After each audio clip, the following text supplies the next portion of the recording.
go, and we're live.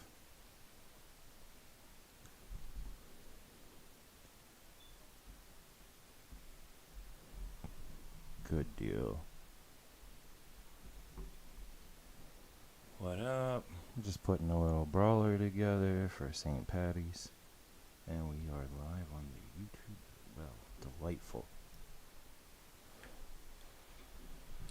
No issues for once.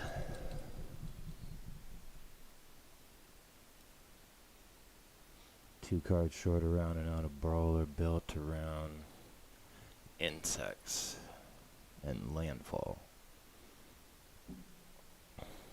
There just wasn't enough individual insects to round out the whole creature lineup, so you kind of see the lineup got a little diverse there after the first easy picks. So let's look at that count again. 24 land. Probably sneak some more instants in there.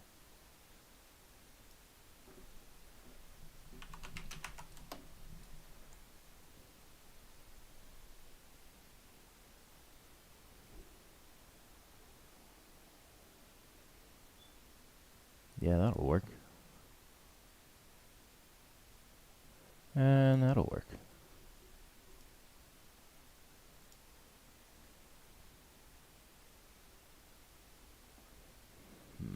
Maybe we drop one or two of these destroys in favor of a one or two more untaps.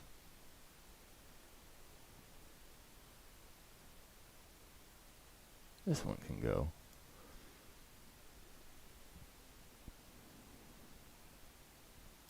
No, that seems rounded out there. Well, maybe grab one more of these.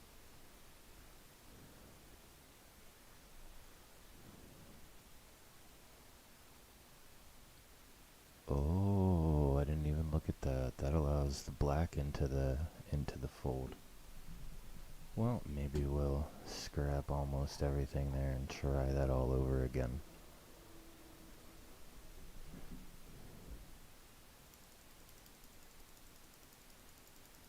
Scrap it.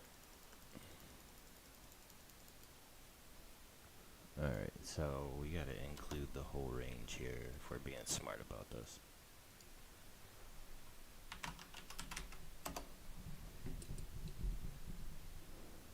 That seems a little more diverse by a whole one black creature at the front. But a couple options open up there. And a lot of the theme works off of what this guy is going to do when he comes out too, so don't want to throw him in the commander's slot simply because I don't like his effect as much as Blex, so Blex is a little more broad if you need to go past just the insects.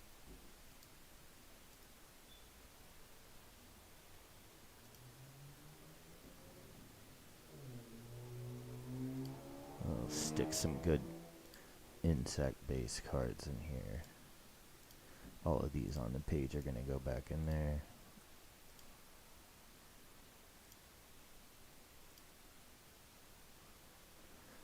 And then we're going to add some landfall to round that out.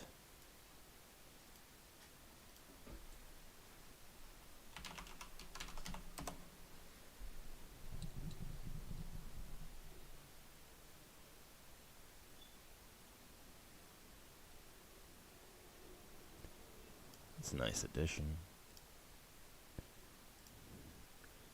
Well, Nissa Planeswalker is a nice addition too.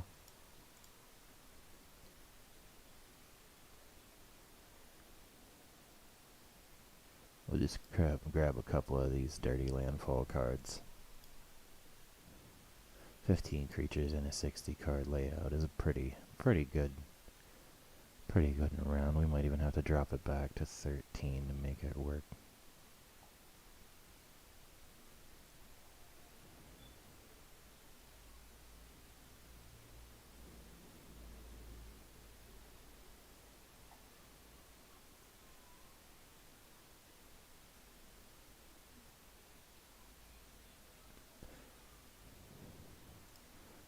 We'll drop him. Ninjutsu, he's the only one with a ninjutsu. Everyone else fits by other labels.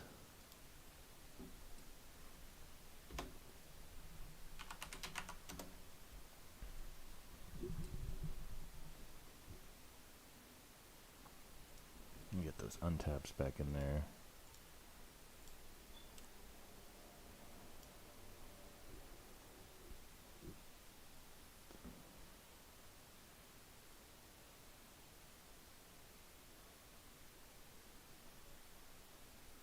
Well, that's fun. Why not?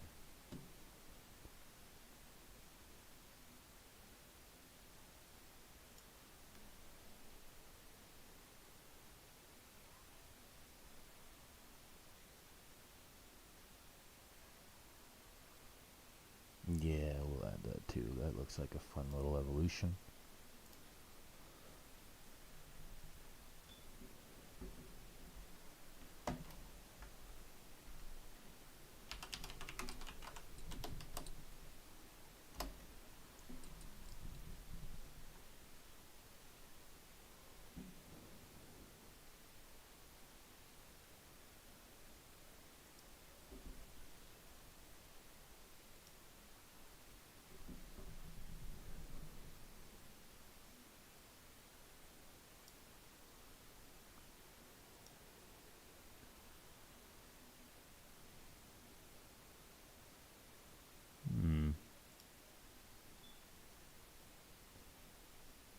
Couple of options there.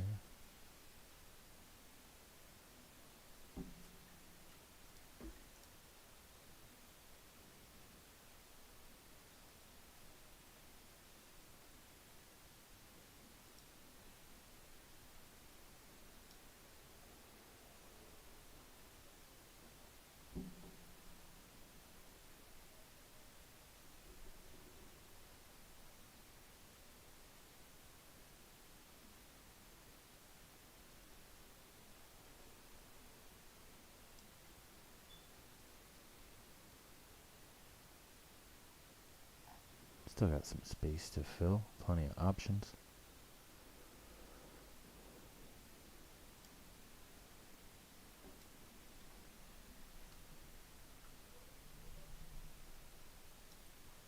That fits the theme as well.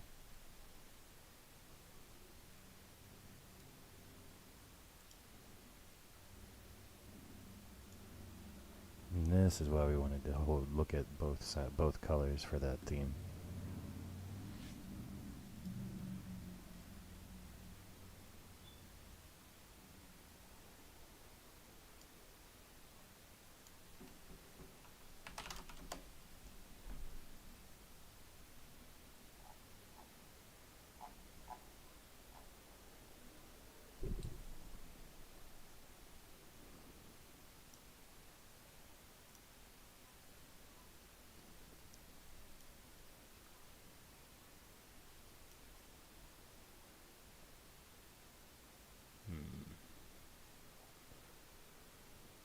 Let's pull that and throw in a little life gain. Then maybe remove one destroy. Oh, that wasn't what we wanted. Well, let's just throw a little fetch some lands in there just to keep it all alive.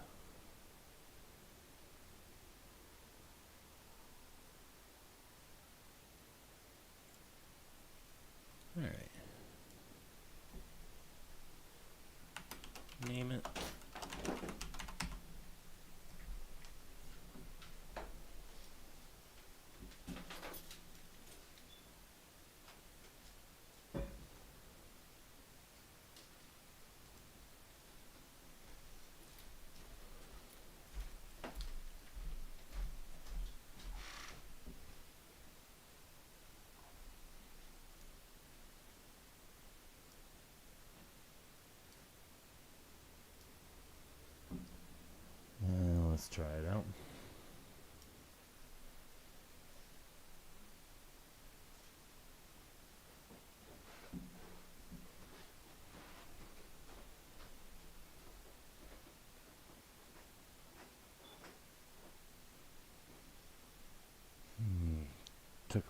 this app this morning. It wasn't interested in being responsive when we first opened it.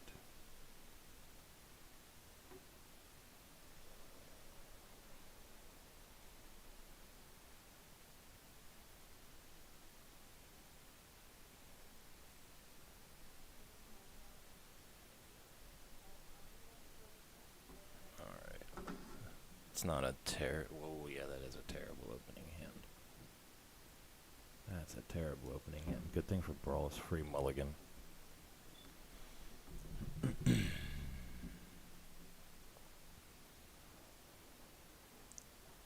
That should work out. We should be playing stuff turn 2 and 3.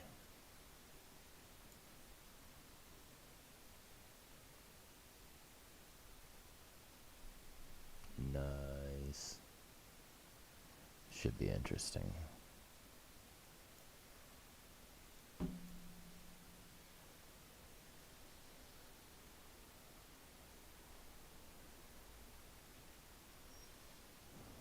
Excellent. Let's do a little double play on the life gain here. Druid class, and then we've got landfall here, landfall there for life gain, so pop. That's useful. And let's just play this for its cheapest, because all we have is basics, but like 1 or 2, so.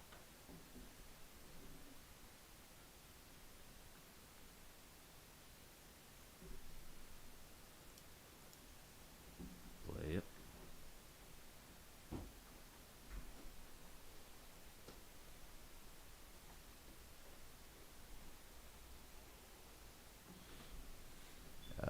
We need more of the black land, so let's pick the swamp. And then hit him for a whole 1.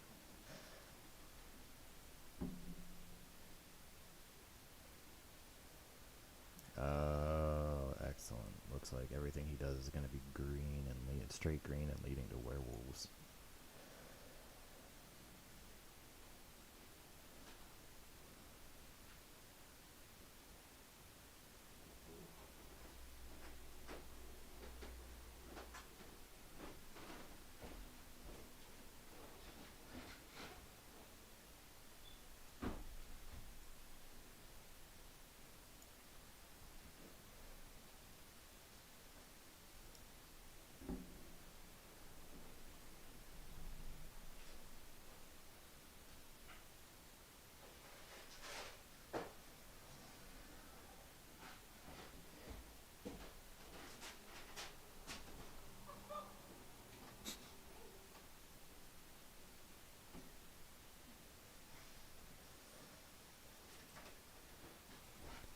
Oh, I don't like that ward.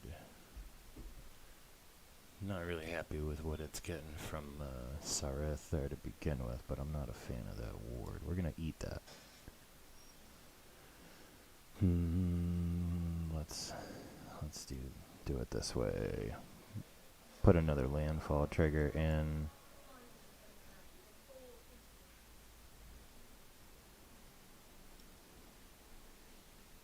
And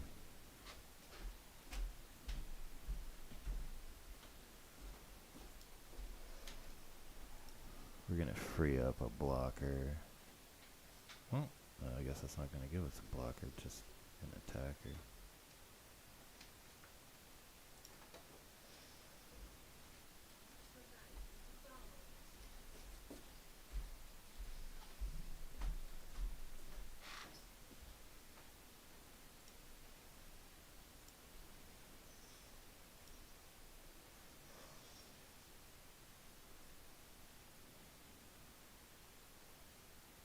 Well, that's not very useful.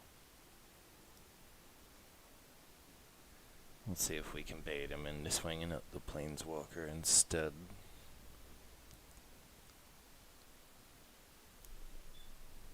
He's probably got a big play in that hand. Yeah, he does. Nice. I don't know if I guess you take the Planeswalker.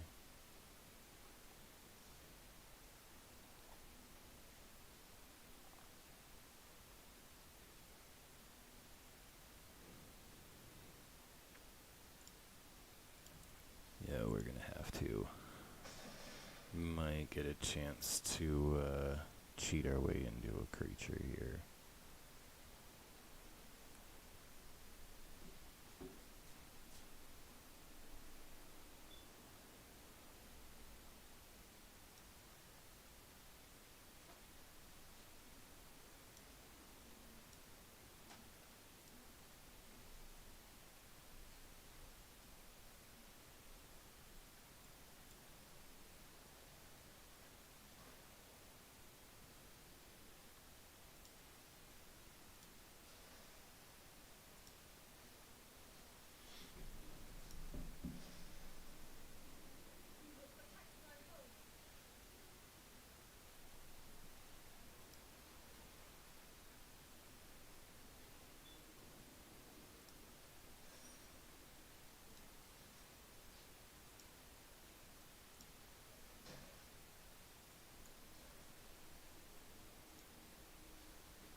Oh yeah, that's not fun. That's not fun. Well, fun for him. And the joy of mono green, especially when you're rocking an unnatural growth. Like, he's already pretty much got this whole thing in the bag, but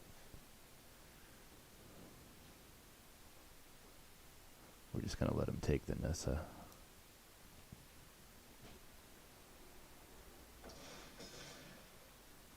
Maybe we'll pull one of those destroys, but I guess that we'd have to start.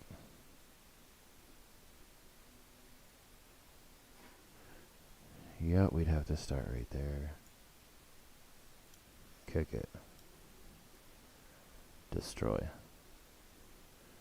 It'll come back next turn, but at least we got it out of there for now. Take away the hexproof and the death touch and start to make him worry about that a little bit. And that's gonna be that.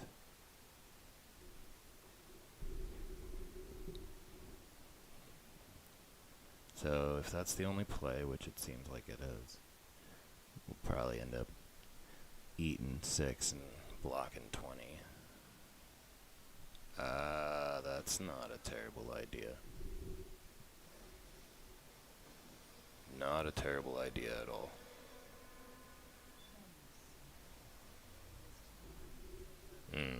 Honestly, I would have hoped for a similar play, but I don't think I put Ren in there, which is kind of my mistake.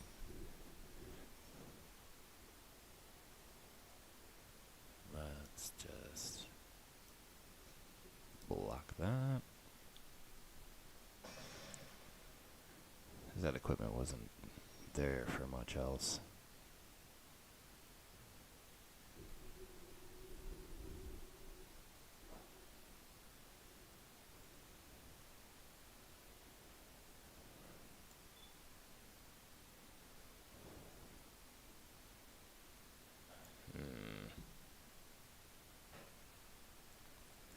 Alright, so let's just try to get a little extra pocket cash since he's so far ahead of us on that curve. Get one of each.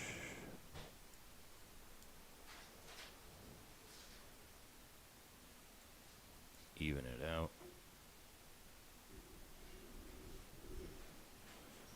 Yeah, well, that really is kind of a deterrent. Just keep running this with this streak, hoping for a destroy that can either get rid of the Gigantosaurus or the unnatural growth.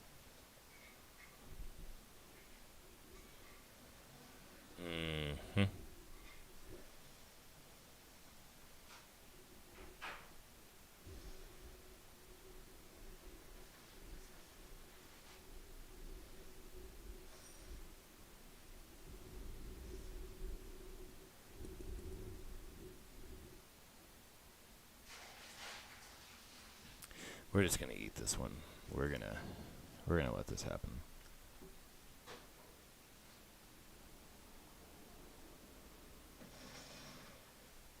Yeah, there was really nothing stopping that. Can't argue with it. I'm a fan of mono green.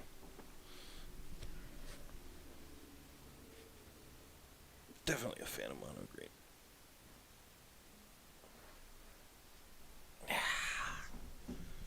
Oh my.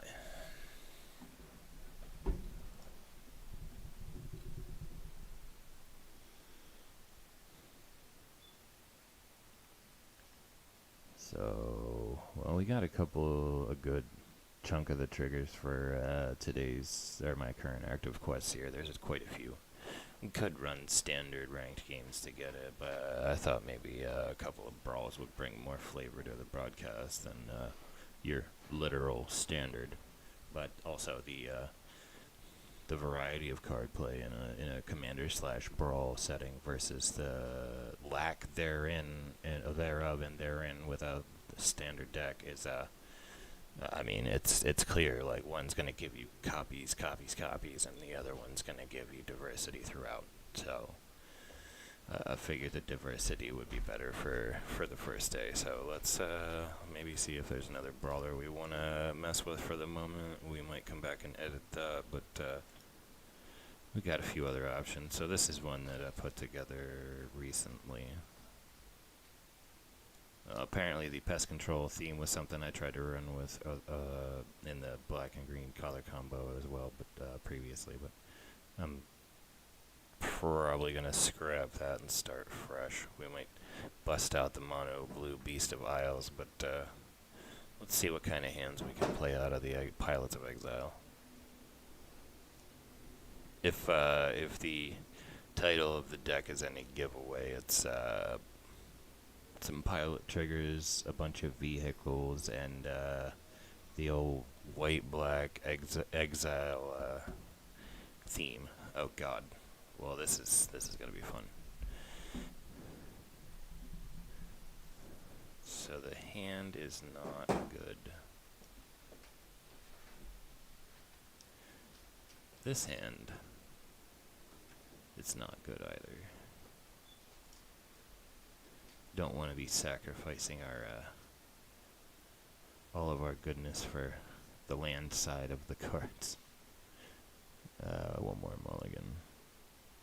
Okay, we're gonna deal with that, I guess. Remove stuff that you know you're not gonna be able to play. Alright. Let's do that.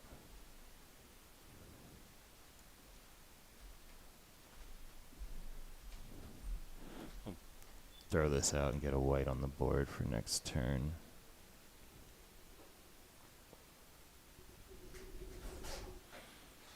And we'll hold off Dawnbringer Cleric as long as we can to try to get the full effect, or the most useful effect. We don't want to spring him in early and deny ourselves a chance to have him truly be useful. Let's pop the Fox out there. See, and then he's got the pilot ability to crew vehicles at a 4 instead of a 2. That'll be valuable in no time, hopefully. And then I guess we're going to hope for a black mana. Uncharted Haven.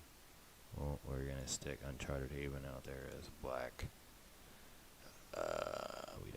We still don't want to play the cleric yet. Let's just hold on to the damage we got and pop him for 2.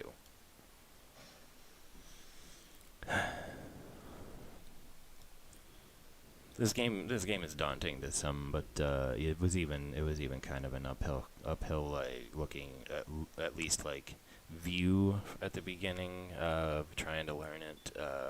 But I would definitely say that at this point I've learned to just have some patience and some timing about things.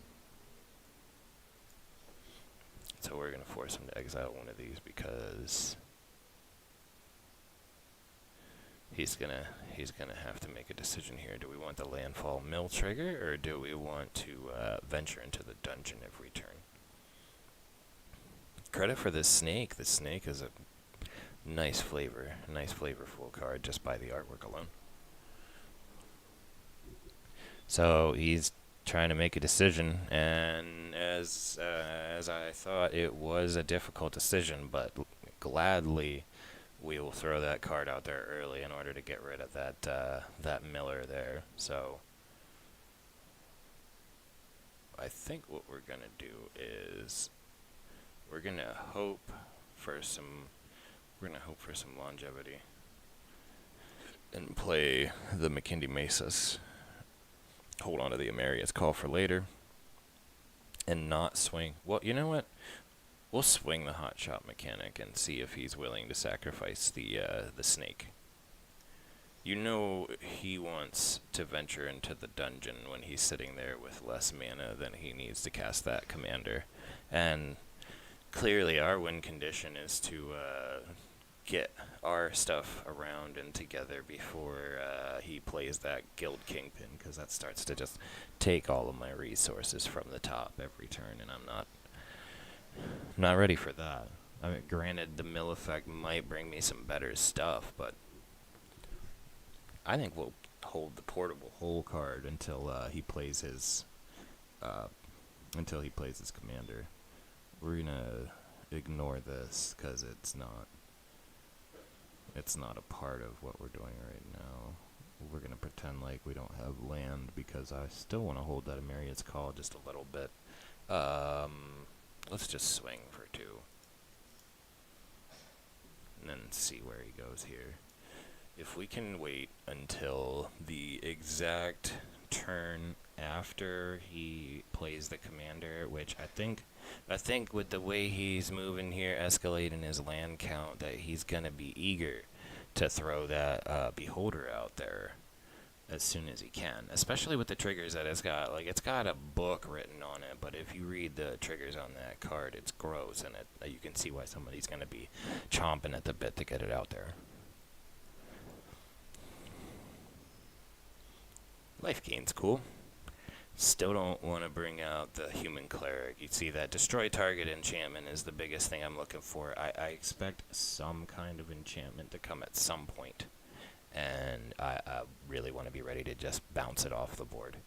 So we're going to keep all that mana. We're going to swing for another 2. The battle of the Pokies continues. We're going to keep that mana on the table and pass the turn.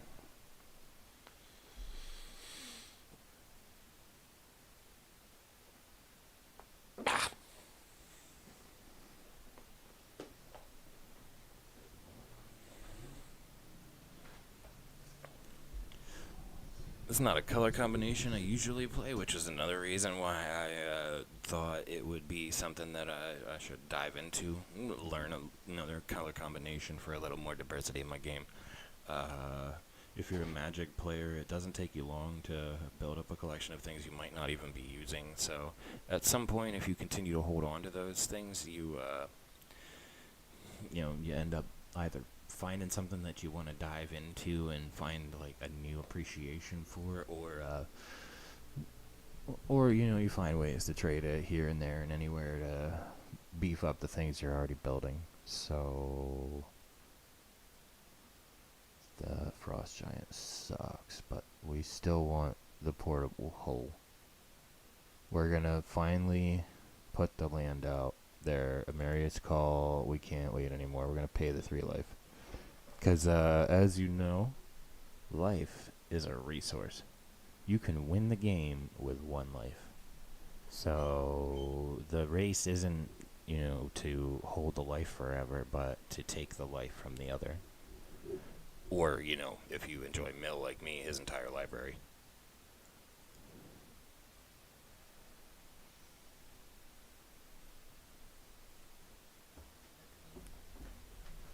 Un momento. We're not going to swing. We're going to pass turn.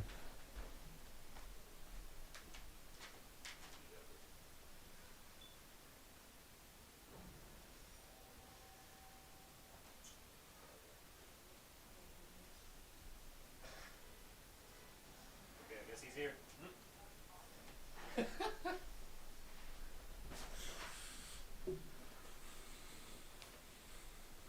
Scry 2, we don't want that. Oh, cute.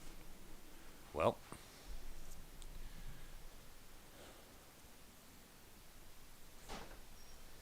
might have to do something about that.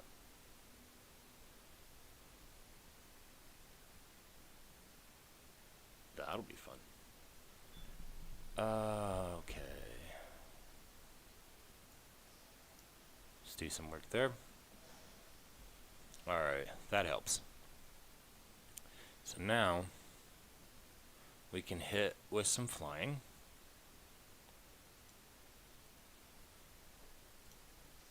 And some lifelink.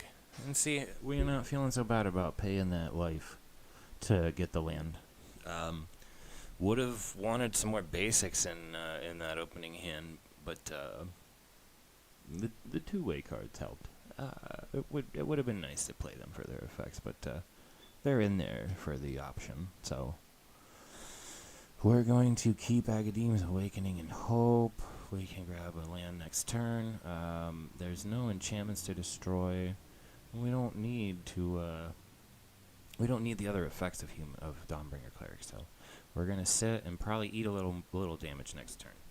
I expect the Xanathar play soon.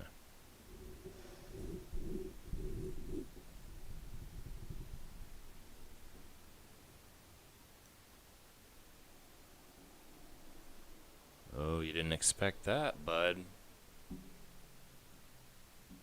There's a destroy right around the corner, and we're going to use it.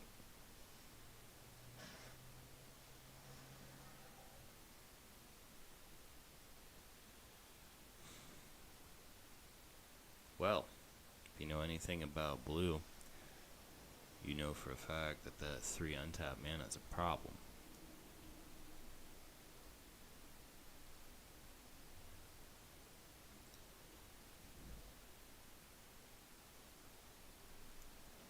That's funny.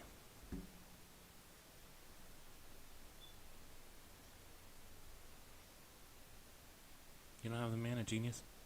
See, now that's okay. There aren't any zombies out there so that are making any kind of splash, so.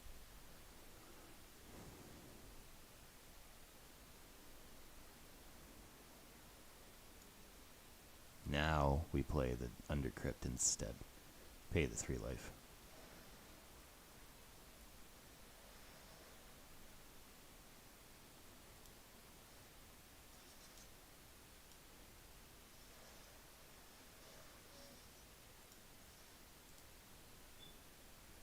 That's the spirit.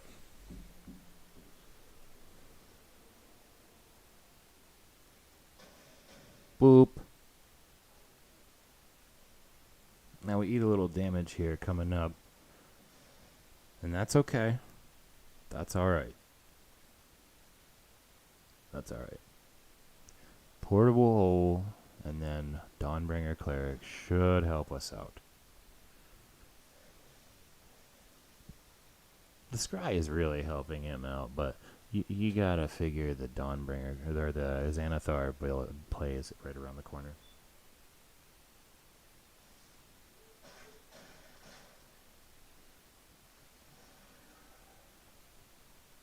So that hurt just a little bit.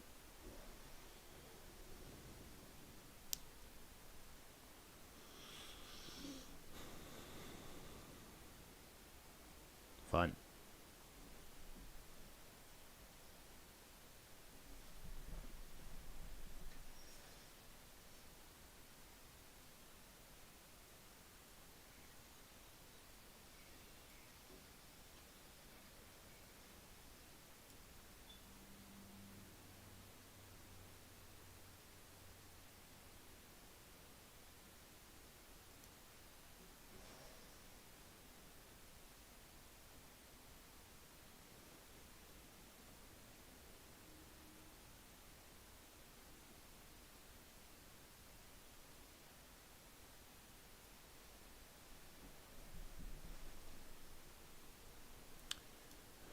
Not a lot to do there. We're going to give them this one. Opening hand, mulligan, mulligan, mulligan, mulligan. We can go back and look at the land count in that deck, but It should be on point. That's one of those things that you double check every time you build a deck. So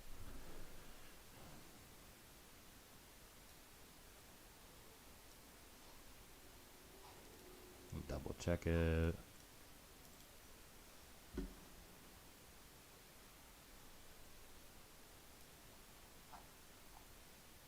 $18 sucks.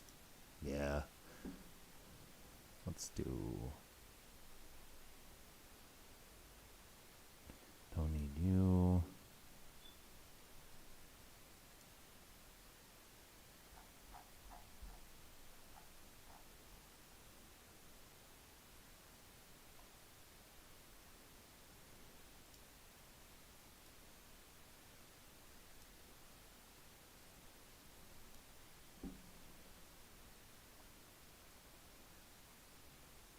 that's dumb.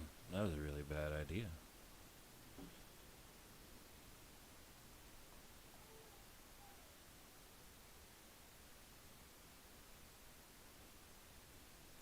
Drop that for planes. We need better than a 1 in 3 chance to draw land. That's valid. So everybody makes mistakes. You know, everybody's done something that they forgot wasn't a thing and had to come back and fix it. What happened here was I started with a theme. It went to one color. I swapped the commander for whatever reason and had to empty the stuff out. But in doing so, I emptied all the land out and then filled it back up and had to balance it out with land. So let's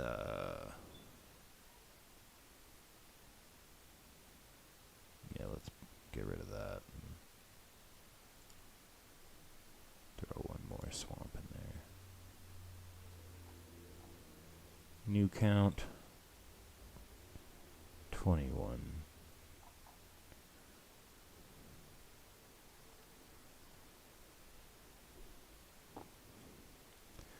A lot of vehicles in there. Maybe dial one of those back. Let's see.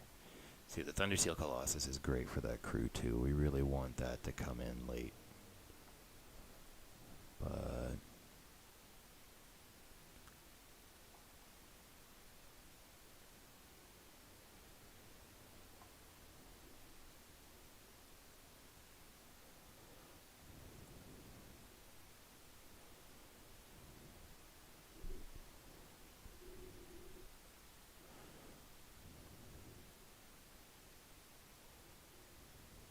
we can get rid of the Dragonfly suit.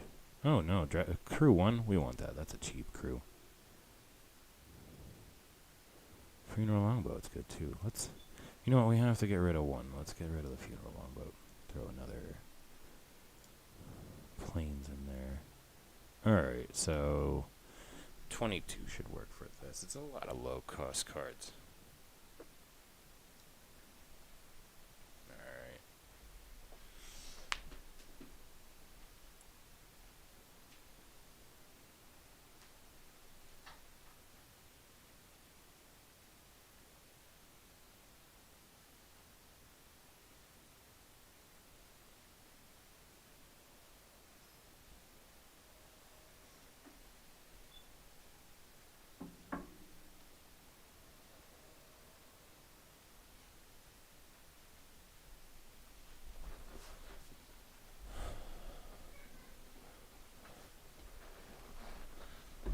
It's a workable opening hand if you want to ride by the seat of your pants and get rid of everything that pops out in front of you, but I'd like some creatures in my opening hand.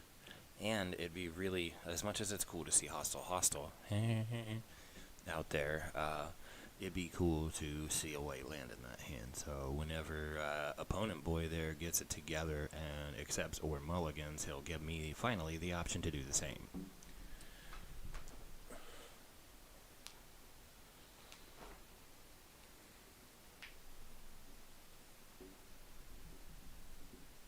Body, get it together.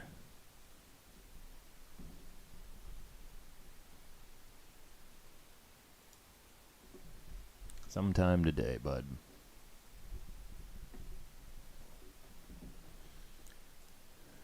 Wow, that was painful. There are some things that MTG Arena needs to fix for sure. One of them being the ability for players to be able to do grief other players and just simply sit there and waste time. And just waste time. This hand sucks. This one's better, so let's toss the highest cost cards. Alright, we got a creature, we got options. If we get there, we can... Yeah, we should be good. We'll see what's in store for the first couple of draws. We might just play the Glacier early if we don't draw plains. Tell you what, we play the Swamp, hope for an island. Plains next turn. If not, we play Biblioplex, Colossal Plow. And then, damn, that crew number is stupid. But it's cool to be able to get the effects that that's going to give us. We're just maybe going to have to hold that for a little bit. So, a little bit of thinking out loud, we might have given him a tiny advantage, but look at that tricolor commander. You're going to need to make damn sure you can get all your land out early there. Now, the double triggers on creature attack triggers is going to suck, because you got to know there's going to be like a bunch of human triggers in there. If not, the whole samurai theme. Some people like tribal, some don't, but I mean, for me, tribal is super effective, so why stray from the path? Alright, bud, sometimes today. Never, see, and that's good we waited. We got the plains.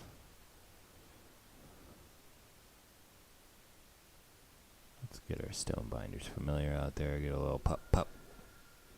A little pop, pop. So now we can feel free to play the Biblioplex as our land next turn, regardless of what we get. Because we're not close enough to a point where we're not going to be casting insert colorless plus one of a color. They're currently just looking at white, but you see we're not close enough to worry about casting the commander, so we might as well pop that diversity of land out there.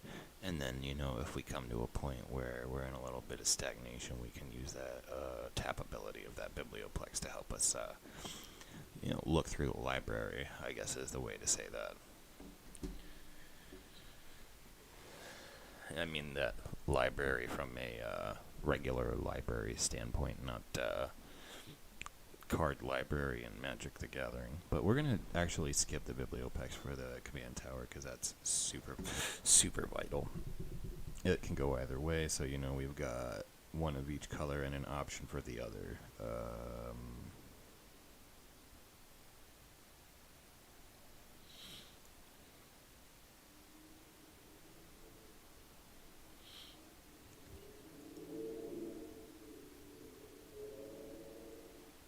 Let's take a chance. See if he comes out and oh, that's cool. That's cool. So that's gonna get a +2 at least next turn. We're not going to swing. We're gonna hold the Stonebinders familiar, wait and see if he thinks we're gonna block with it. We're not, because again, that life is a resource, and that creature's also a resource. What I want to do is pop the channel ability of the Born to Drive, throw those pilots out there, and then I'll have the 6 to crew the plow. And it'll give me back the mana I spent on the Born to Drive channel. We're going to ignore that entirely. Go ahead and hit me for 3, bud.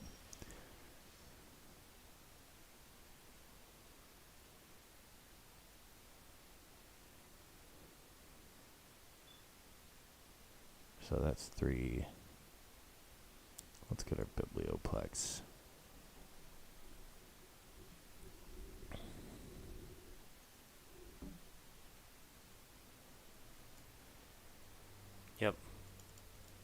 Let's do a half a board wipe. So this will take what he's got, and my stone binder's familiar, but it'll ignore my colossal plow. So we'll throw out the pilots to crew the colossal plow next turn. Either he finds a destroyer and exile for my sphere of annihilation, or he finds a way to get rid of my colossal plow. That, or you just have nothing to say about it and you play something beefy this turn. Oh. Okay. Yes, equip them so that I can block them and I can destroy them. Ooh, you know what? Exile is better than destroy.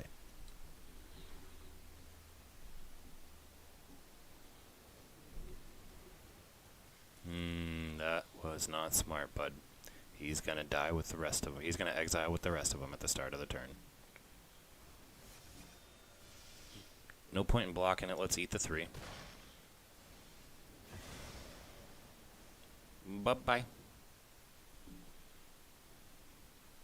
Sphere of Annihilation, y'all.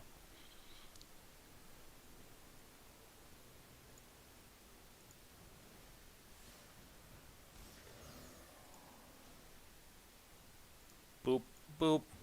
Crew 6. And then big swing.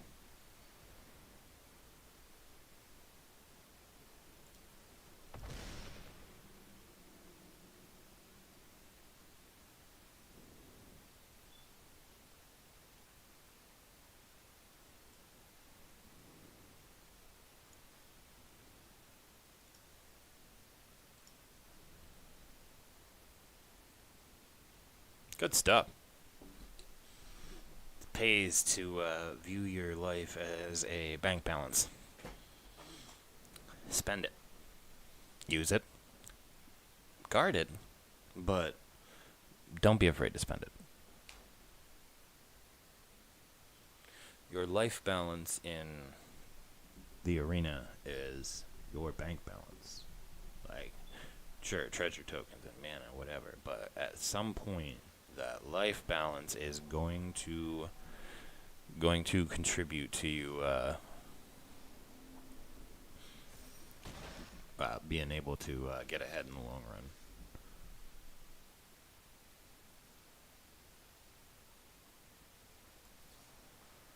Boop. That helps.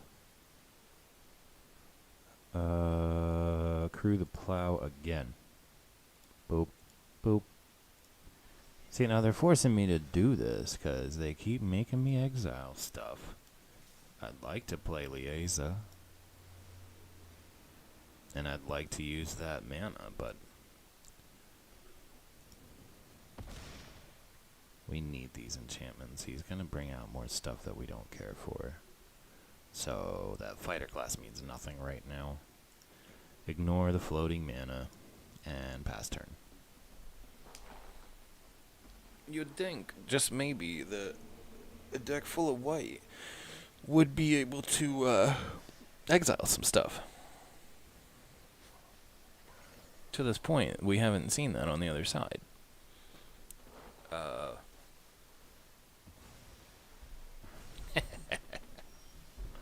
That's okay, bud.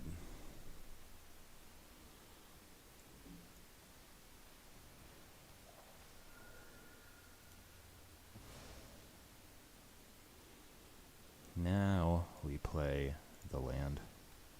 So next turn we can play the commander.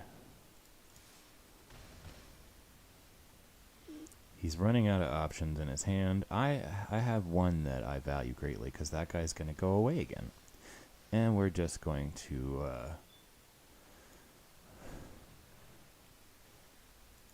we're just going to make him keep costing more money. Yeah. That's the spirit. Get out there and use that life as a resource. Oh, that's inspired, my dude. That's inspired. Let's grab us a swamp with this. Yeah, there's one with some dead plants. Oh, they're side by side and identical. those fumes coming out of the ground looked like Like donut frosting from a distance. The planes, though, the artwork on the planes is fantastic. Look at this. That's just like stepping down the hillside. Liesa.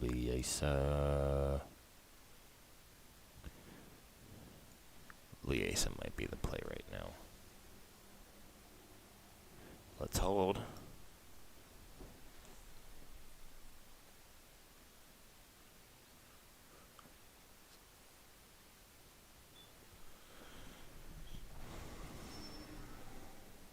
cool. He's fun. Now, at least he doesn't have the haste that would let him attack this turn and pop off for a double venture, because venturing into the dungeon can take you from an empty hand and stranded to really feeling ahead of the curve. GG, buddy.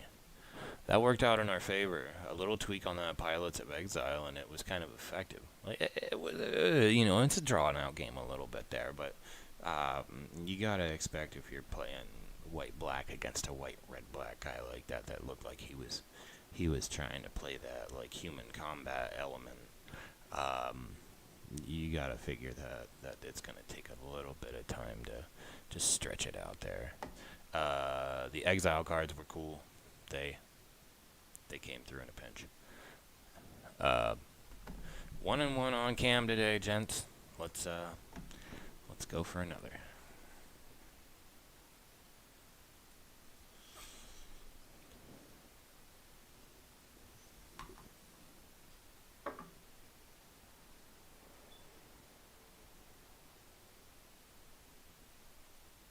There you go, Choppy Johnson.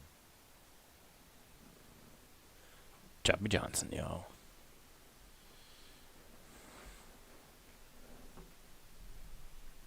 Choppy Johnson. Alright. Got prizes for the win. Didn't cross any of these yet. Didn't play enough black in there for it to matter.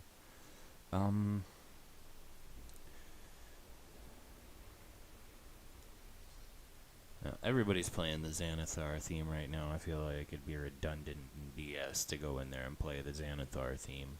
I'd like to play something a little more original.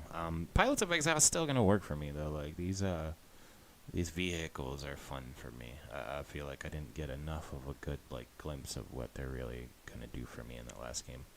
Colossal Plow was dope though. Colossal Plow coming out there and just being able to pop off and keep giving you floating mana and life gain. Like, it's hard to deal with that when every time a guy hits you for 6, he gains 3. I guess you could put some lifelink triggers in there to add to the vehicles, but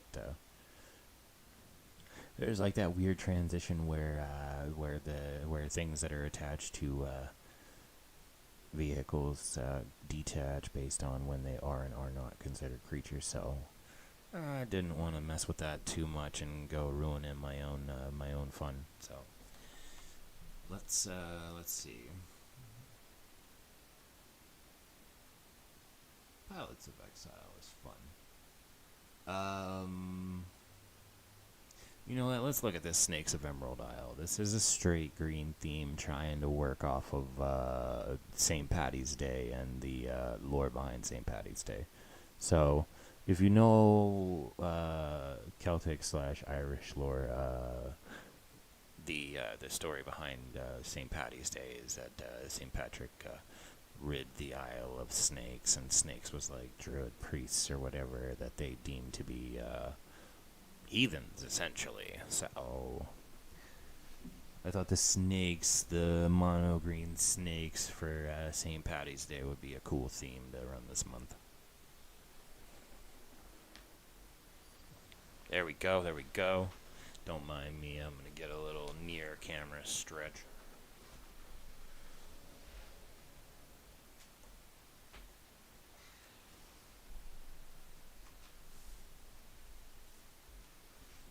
Solid. Bunch of stuff we can play early. And the land to do it. Take it. we're gonna sit with that hand. We got Shigeki, Jukai Visionary, Snake Druid with a few abilities as our commander for this one, because I didn't want to keep using Blex. And also, Blex has the reverse side that's all black, so when you play a Blex commander, it becomes 2 colors, and I wanted this to be straight green. Mono green, pure green.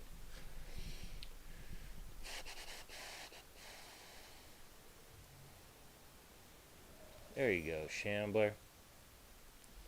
I think as long as he's not getting rid of it, we're going to keep tapping it. But he's probably going to shock it right now.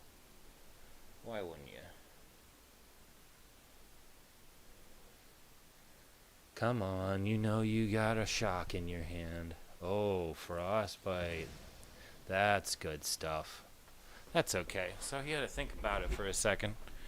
But what we're going to do is just run off that, hold the Snakeskin Veil until next turn, and then what we'll do at the beginning of next turn is pop the Kazandu Nectar Pot for the 2 that's sitting, and pop the land for the life gain. Let's see if he tries to get rid of our little insect. I wouldn't. It'd be really a waste of a direct damage card early, and that's why we're holding the holding back here with the Nectar Pot, because we want him to make regrettable decisions. That's cool.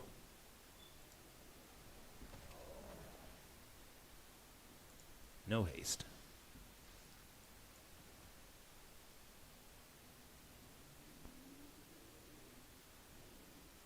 That was dumb. But we might be able to trigger him into swinging and then block it for nothing if we literally play our cards right. So let's not attack. Wait and see what kind of stuff he plays. If he plays some kind of like direct damage here, we're just gonna block. You know what?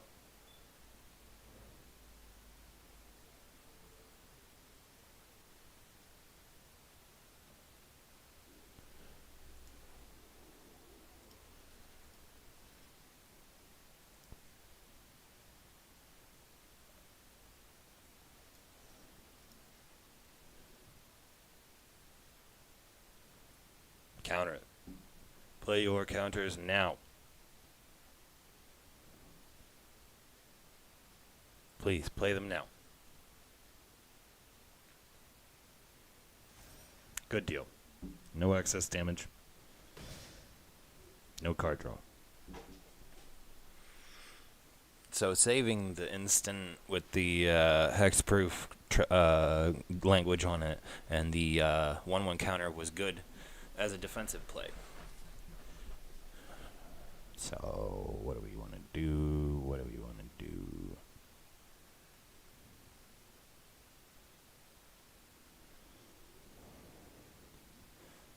Let's play our land.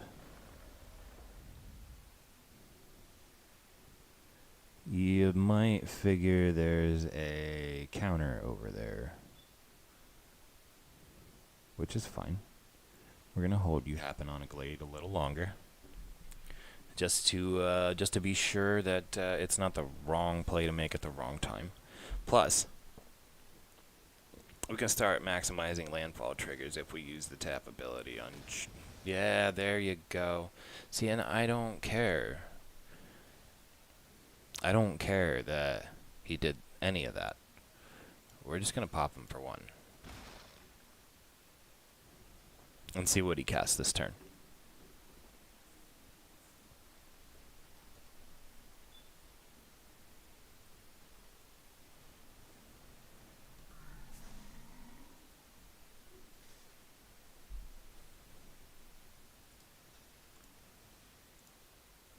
Some kind of direct damage in his hand there. 2 red sitting on the table. There's some kind of direct damage there. There it is.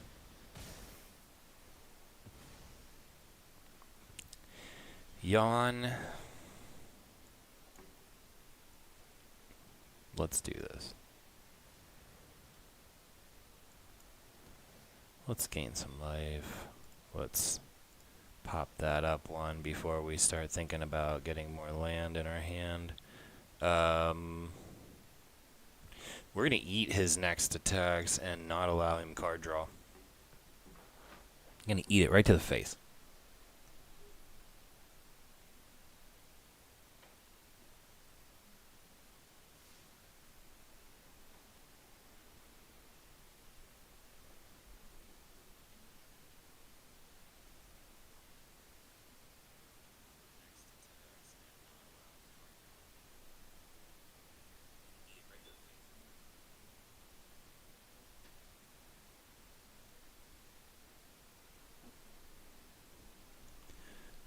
Yeah, we're going to eat that.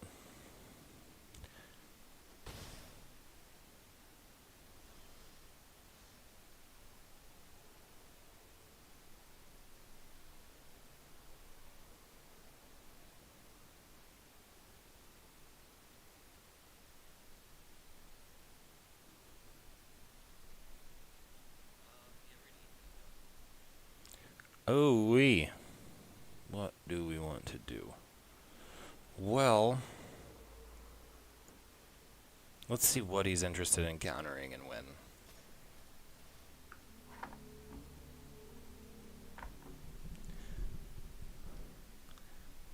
Nothing so far.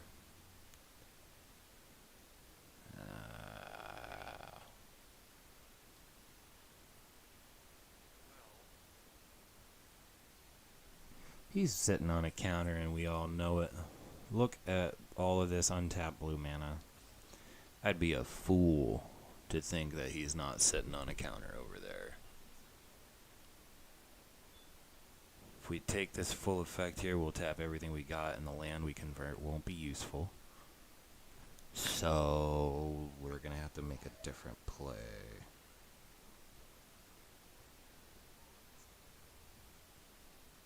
Let's see if he counters it. If he does counter this, we're actually going to let it...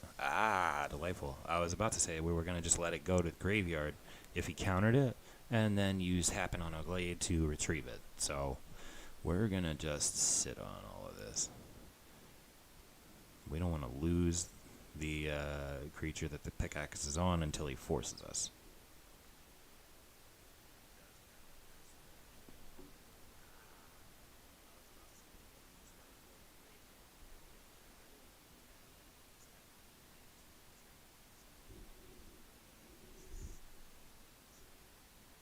What's going on here, fella? Make a play.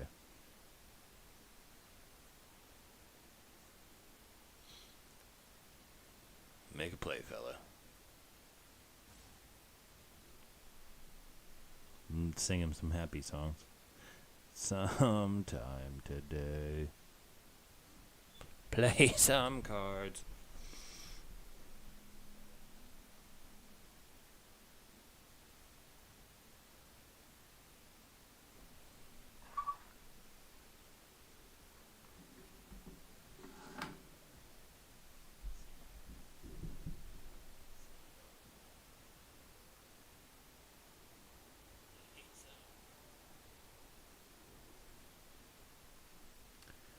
Oh, well, I'm just going to click on the frog. Dude, yeah, there you go. Foretell it, and now do something ridiculous. Oh, no.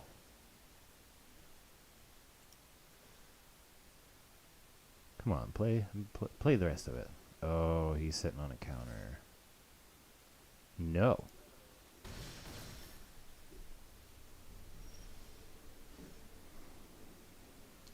Let's bait him into a counter. See what we get here.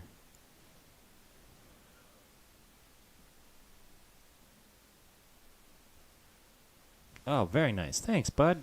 Thank you, buddy. There we go. Landfall, life gain. There we go. Landfall, life gain. What do we want to do? Master Shishiro is delightful, but if anything, we want to spend his available counter on that and then try to come back with You Happen on a Glade to retrieve the commander from the graveyard next turn. So let's play it. You got a counter and you know it, and that's where you want to spend it, bud. Nice. Yeah, vigilance and a 6/6, and this is a game.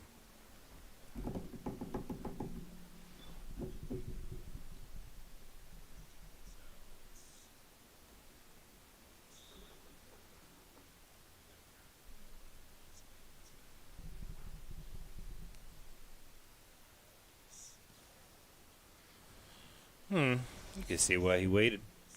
That's a nice little luxury card if ever there was. Wonder if he's been holding that option to decide if he needed the land or needed the effect for a while.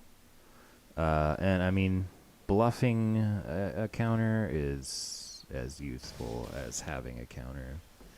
So now that he's all tapped out, what we're going to do is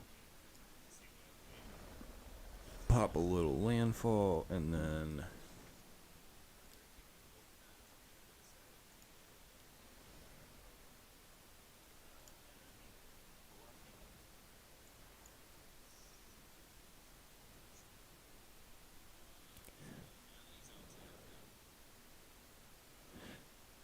you know what? This might piss him off even more. We have the land to pay for the escalated commander cost, so let's do 1, 2, 3, 4. Oh, it's XX, so let's do 2.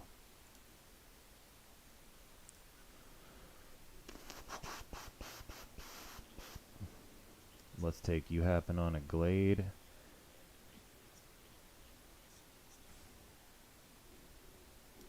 And Kazandu Nectar Pot. Let's pay it. Oh, no. Yep. Yep. There you go. See, that's not even a big deal at this point. You're going to have to actually have some real counters at this point.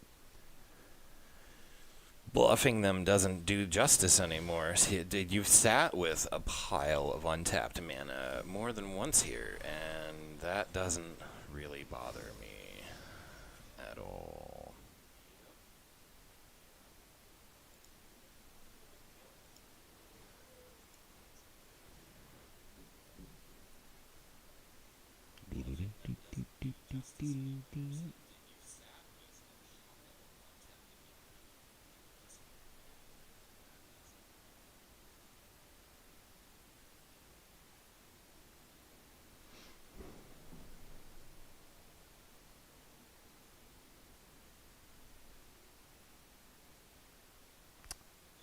Let's go slow. See what he's going to try to counter.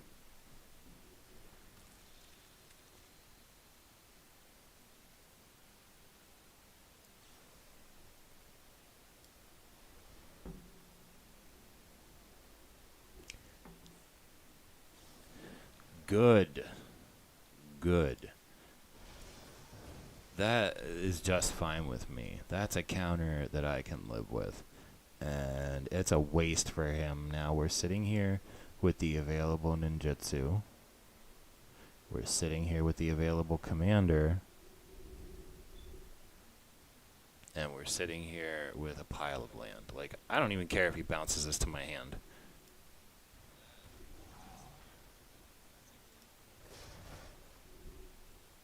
All you did for me is give me more options.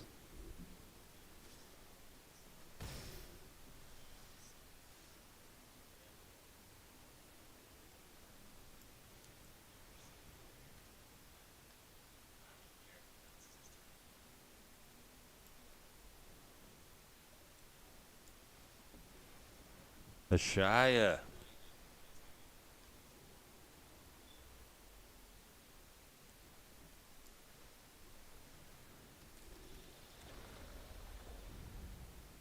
Alright, deal with Ashaya, bud. If he gets rid of Ashaya, it's GG. If he doesn't, I got some shit to do over the next couple turns. He's gonna have to get rid of Ashaya if he wants anything done here. Ah, see, that's the way that works. And now, yeah, good stuff. Losing sucks, but that was a good game.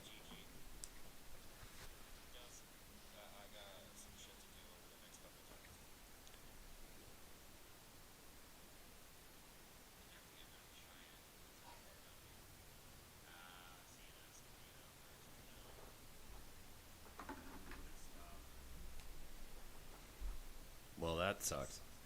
Good game though. You can't hate on a good matchup like that, especially for everyone to see. Yeah, if you're still with us, thanks for stopping by. We absolutely appreciate you to the moon and back for all your time watching. That was kind of sucked at the end there, but that was a good game throughout, and either side had a chance. So for me, I'm liking this Snakes of the Emerald Isle deck. This St. Patty's Day Snakes theme.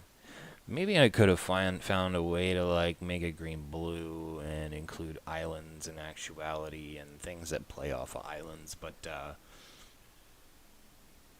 nah. St. Patty's is green, man. St. Patty's is all about green. They always run around the green theme, so I'm not upset about it.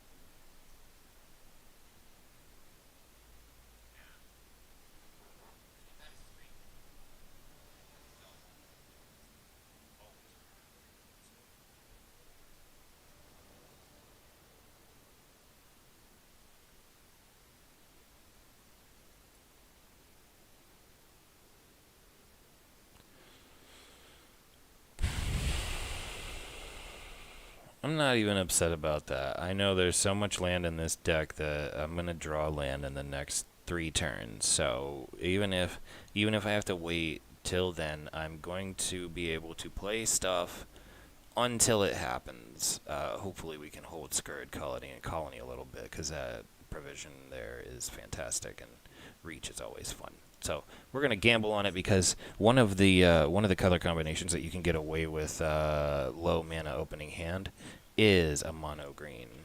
So let's just sup Buttercup. Let's put out the death touching snake early on and see if he wants to do something about that.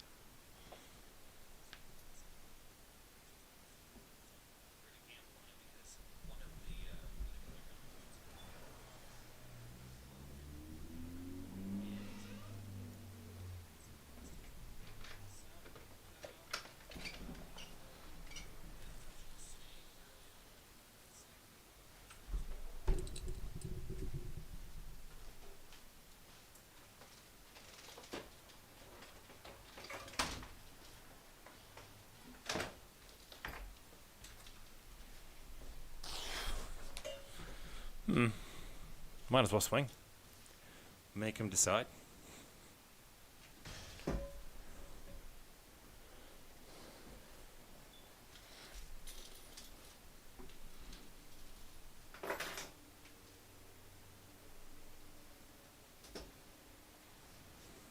That's cool.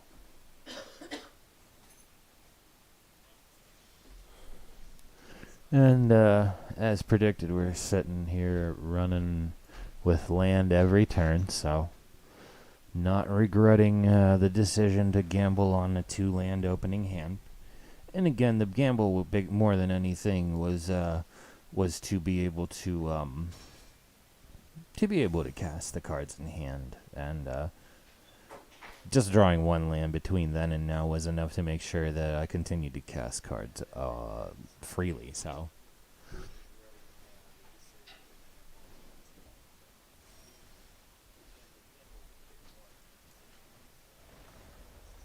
Some landfall.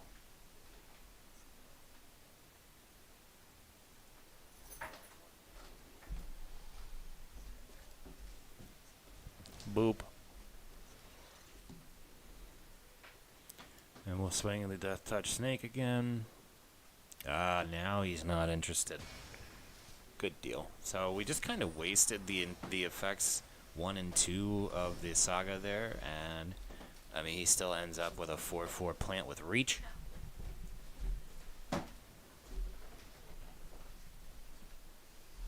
You kick it.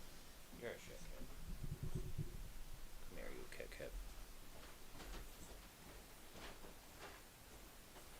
You're crazy. You're crazy, you kick it.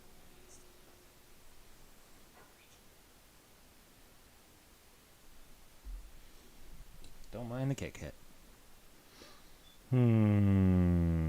that'll be fun, but what do we do here? Do we...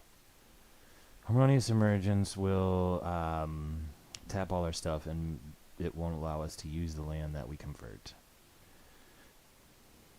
This, however, will put land in our hand, and or we can just start with this, cast a commander, use the tap ability next turn, and for now we'll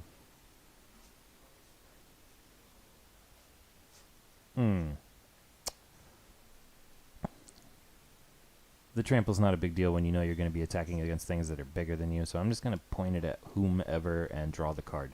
And that's why we wanted that, the landfall. So, a little life gain.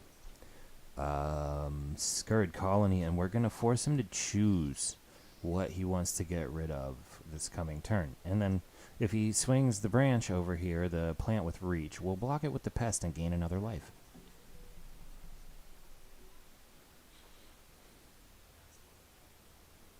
Glorious Sunrise is going to do great things for him.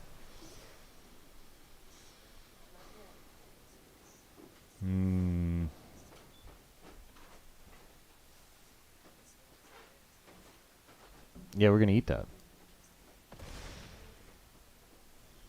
There's no reason not to. So, let's play the land of the turn.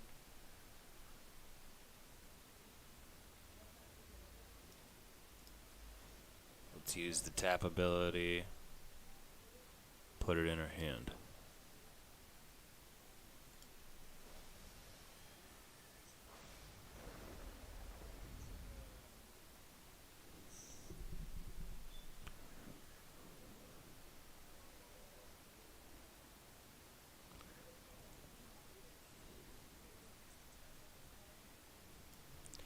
Let's play You Happen on a Glade.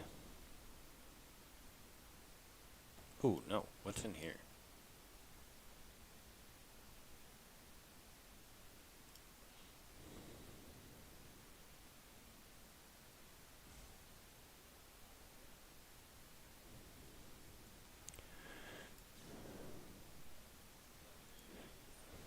Yeah, Shigeki will give us the return effect that we would have been able to get off of Happen on a Glade there, so we're not going to feel too bad about sacking it. 2 lands in our hand. Next turn we'll play 1 at the start, and then we'll trigger the additional land bonus of Druid class. And then Scurried Colony will be a 4/4. You know he's gonna swing Vorinclex again. We're just going to life gain over it. So that's cool. Roaring Earth's a pretty cool card, right down to the artwork.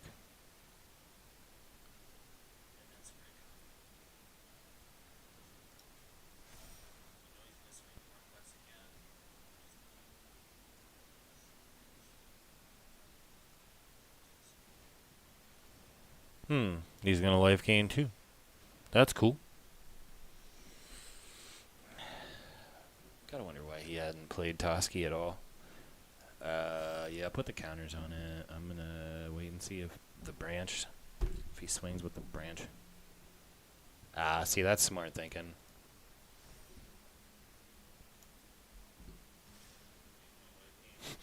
I'm gonna block 1 and gain 1 life. That's great. Boop.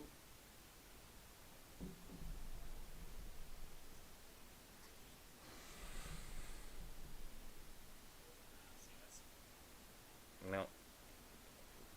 The other joy about mono green is I know there are destroy cards in there.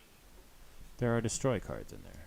So something is going to get destroyed over there soon. Hopefully that Glorious Sunrise, because that sucks. Good God, that sucks. Roaring Earth, though, with Vorinclex kind of really sucks a lot more, so...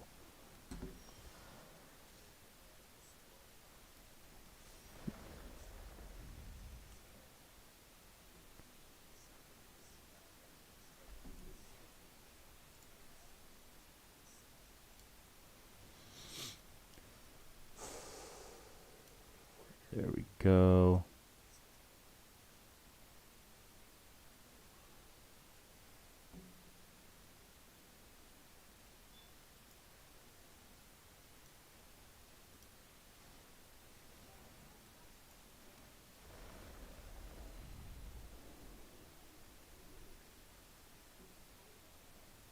Literally.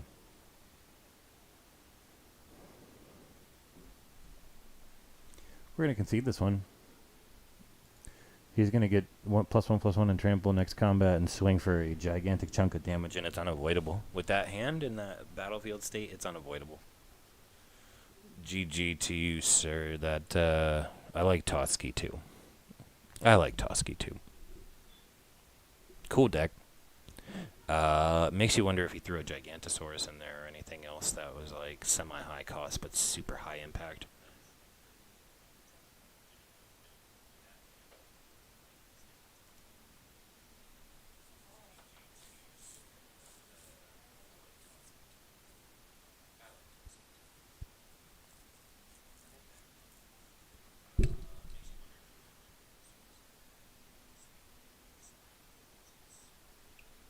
You know, Rampaging Bronzodon would have worked real nice in there too. I can't imagine having to beef up Rampaging Bronzodon more than that entire setup would have done. Good stuff. Makes me want to go hard green dinosaurs, kind of. You know, we got time. Let's go in here and open brawl. Alright, well, better yet, we'll open decks, we'll go to the brawl tab, create a new one, and let's look for a dinosaur commander.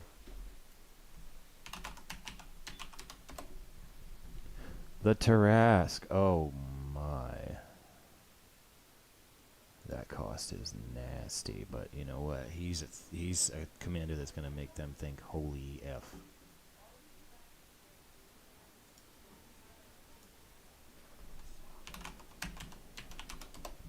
Here we go. Gigantosaurus, the myth, the man, the legend, Rampaging Bronzodon.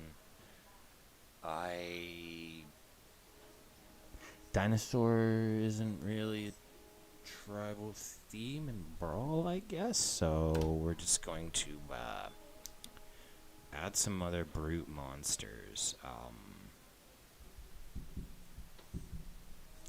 Here's how we'll do this. So let's look for Landfall. Again?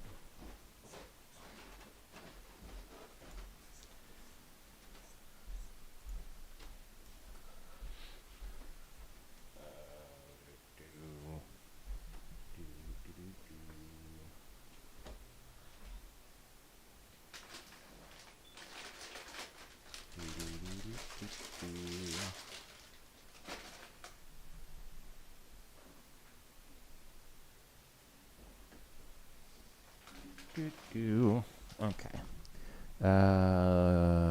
Mammoth goes along with giant beasts. But if you're doing the landfall theme with green, you can't ignore Lotus Cobra and Scoot Swarm. Extra mana and extra stuff. Nothing. It never hurts to have populating blockers. So there's some landfall triggers. Yeah, learn to spell.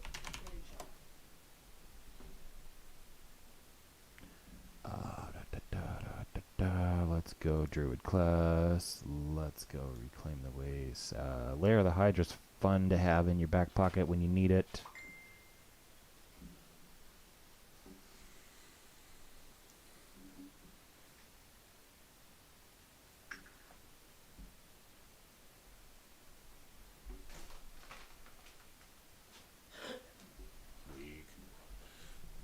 Mulch is cool. We're not playing elves, so we're not gonna use Roots of Wisdom. Really don't want to do the fractals either. Emergent Sequence is cool, but I'm not really looking for that. Shigeki's effect was cool, and it'd be nice to have him in there, so let's do that. Balaged recovery is always nice to have, either or, but eccentric farmer will help the landfall. Where is Ashaya?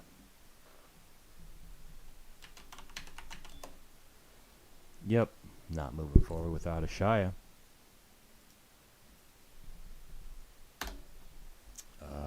What else do we have in here that we can go with?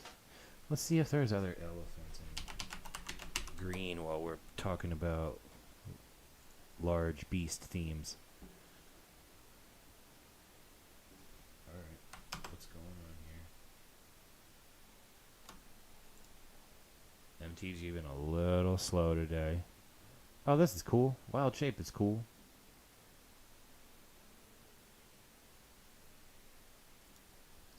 And then let's see, what was that? Something, let's just type in growth and see if that brings up that card that dude was playing last turn. Oh my, exponential growth is friggin' cool. Unnatural growth is really cool. Troll Warrior's fun. A 4/4 that helps you with land later on isn't ever gonna suck. Where's our... You know what, if we use Roiling Regrowth and Ancient Green Warden,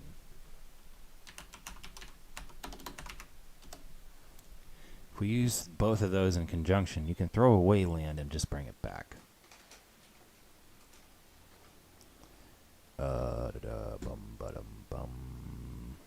I wish I remembered what that card was that he was putting the counters on at the beginning of combat. Let's type counters, which will bring up, undoubtedly bring up Vorinclex. What do you got here? Dragon Spirit, that's cool.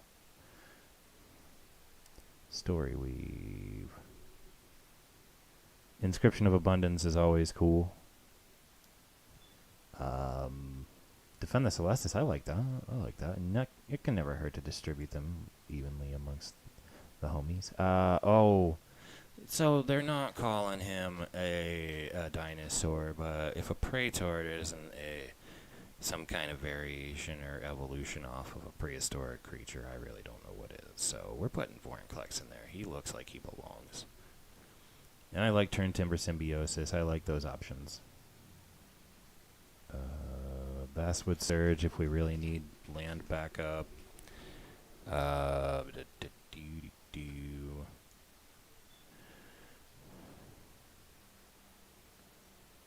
Replicating Ring is fun. Nothing bad ever came from creating bonus mana.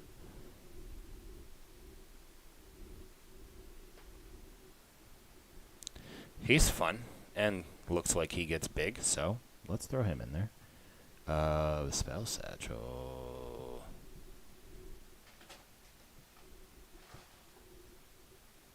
What the hell? Relic Amulet's not going to apply to what we're doing.